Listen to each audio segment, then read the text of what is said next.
Nos visita en esta segunda mitad del programa el profesor doctor Oscar Blando. ¿Hay grieta entre los alumnos también, profe? ¿O No, usted es de derecho no, político? sí.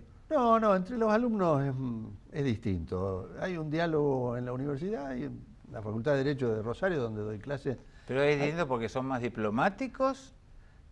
No, creo que también tiene que ver con el profesor.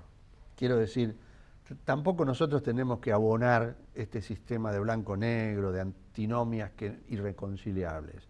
En una materia como derecho político que damos nosotros, o en posgrado, derecho electoral, Sí. etcétera, lo que tenemos que hacer es escuchar todas las voces y discutir sobre ellas, pero en la universidad no desde lo partidario, sino desde lo político, de lo profundamente político No, que está sí tienen las claro. cuestiones.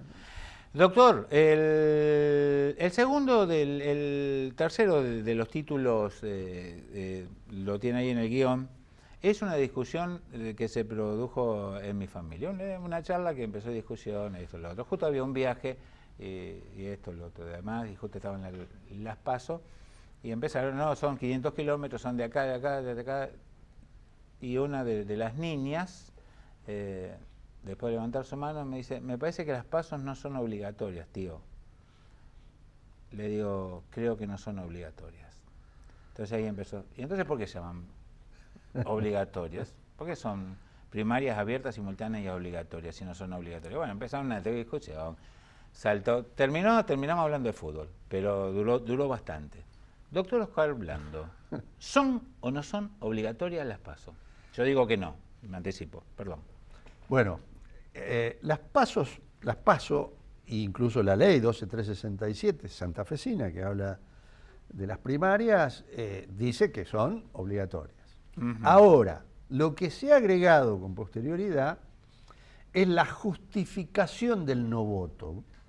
El elector puede justificar no votar. Justificar es una palabra muy elegante que usted usa como docente. No, pero dice eso No, ni ahí me voy a poner a discutir en ese nivel. Estoy hablando de otra cosa.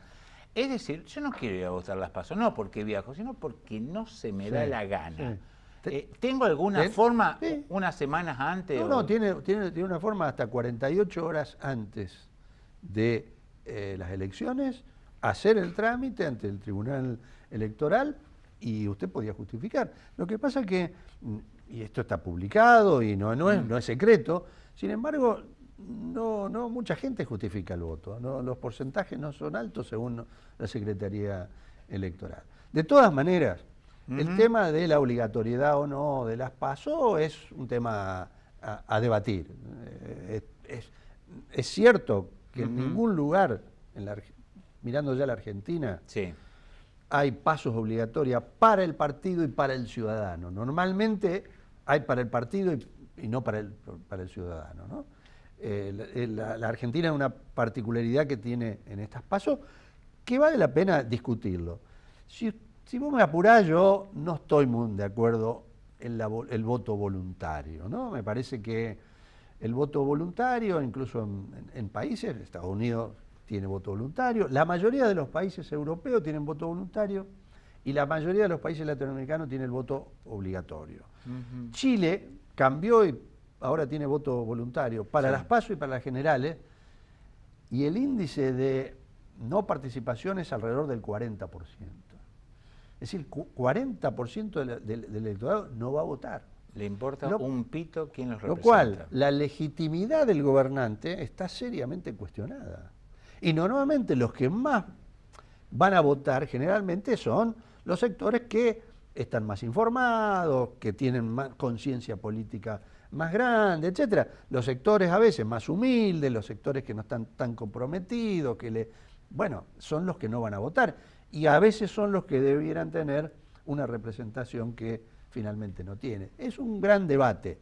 Realmente, después de las elecciones de octubre, se viene necesariamente, yo creo, otra vez el debate por la reforma política en la Argentina. Que me parece que no solamente tiene que ser el tema de cómo se vota, el sistema electoral, de votación, que el gobierno, me parece, a mi juicio, se encapricha nacional en que solamente el esquema es el voto electrónico, sistema que retrocede en todo el mundo retrocede en los países más desarrollados que decimos que queremos ser, como Alemania, Inglaterra, sí, Bélgica, etcétera, van para atrás. En el mundo, los países que solamente tienen voto electrónico en todo el proceso, desde el padrón hasta al final, hasta el recuento, son la India, Brasil y Venezuela. Digamos, no es la mayoría de los países del mundo. Después hay otros que tienen otro sistema. Por lo tanto, me parece que se necesita una reforma política. Casualmente, déjame que pase el chivo, sacamos ahora un libro, en la Facultad de Derechos hicimos un seminario el año pasado de reforma, derecho electoral y político, y ahora sacamos un libro que justamente tiene un montón de autores, nacionales y actuales y de la provincia de Santa Fe, que se llama Reforma Política en la Argentina, un debate democrático pendiente. Yo creo que nos tenemos que debatir y no discutir a veces por los medios y espasmódicamente algún tema en particular. La política tiene que discutir los temas, cómo se distribuyen las bancas, qué pasa con este país que tiene adhesiones, lemas, acoples. Todo eso hay que discutir, y el sistema de votación también. Doctor, dejé para el final, tenía dos preguntas, una es muy larga, se la voy a titular nomás. Yo creo que la democracia ha fracasado en Argentina, creo que nosotros como gente que ha tenido la suerte que el Estado nos ha dado la oportunidad de estudiar y de acceder a un nivel académico importante, hemos fracasado como dirigentes. Ojalá las generaciones que me sigan me superen con comodidad. Pero tengo que decirle una más chica porque esto puede llevar 5.000 programas. Quería decírselo a usted, que es un conocedor del tema y estudioso. A lo largo de todo el tiempo que yo hago entrevista, no han pasado por aquí donde usted está sentado, diputado provincial, senador provincial, diputado nacional, senadores nacionales, candidato a presidente, candidato a vicepresidente, gobernadores, candidato, precandidato y demás representantes míos que no hayan dicho que se necesita sí o sí una constitución provincial nueva. Pasan los años, yo me vuelvo más grande, usted no, porque está exactamente igual, y sigo escuchando lo mismo. Yo no creo que me tomen el pelo, le soy totalmente sincero. Pero hay grado de hipocresía muy grande, la verdad, porque no es solamente en esta gestión. En mi caso, en este cargo, yo estoy también desde la época del doctor Bonfatti, pero yo fui legislador en el año 90 y luego en la época de Obeid. Es decir, hubo muchos gobiernos de distinto color político que plantearon la necesidad de la reforma. Es la más antigua del país, pero además en el 94 se reforma la Constitución Nacional. Ni siquiera la adaptamos a los principios de la Constitución. Ya se está pensando a lo mejor de reformar la del 94 y nosotros todavía no tenemos esta reforma. Algunos dicen, con cierto grado de picardía y con poca sinceridad, a ver, que el problema es la reelección o no de un gobernador. No. ¿Quiere que le diga cuál es el problema? Si se lo hago simple, ¿me puedo transformar en un alumno suyo? ¿Me toma como alumno por unos minutitos? ¿Cómo no?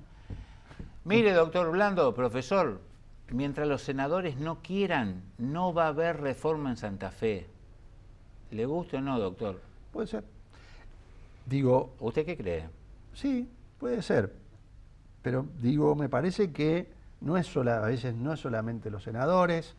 No, obvio. Porque a lo mejor se está direccionando a un partido determinado que tiene mayoría en senadores. Ha habido otros partidos, incluso del Frente Progresista, que también han puesto piedra en el camino. Pero quiero decirle, sí, retomando esa idea, el tema de la reelección. Mire, Hermes Wiener y Antonio Bonfatti, incluso hubo un proyecto donde había una cláusula que decía que no podía reelegirse el actual gobernador en ese momento. Y no hubo reforma.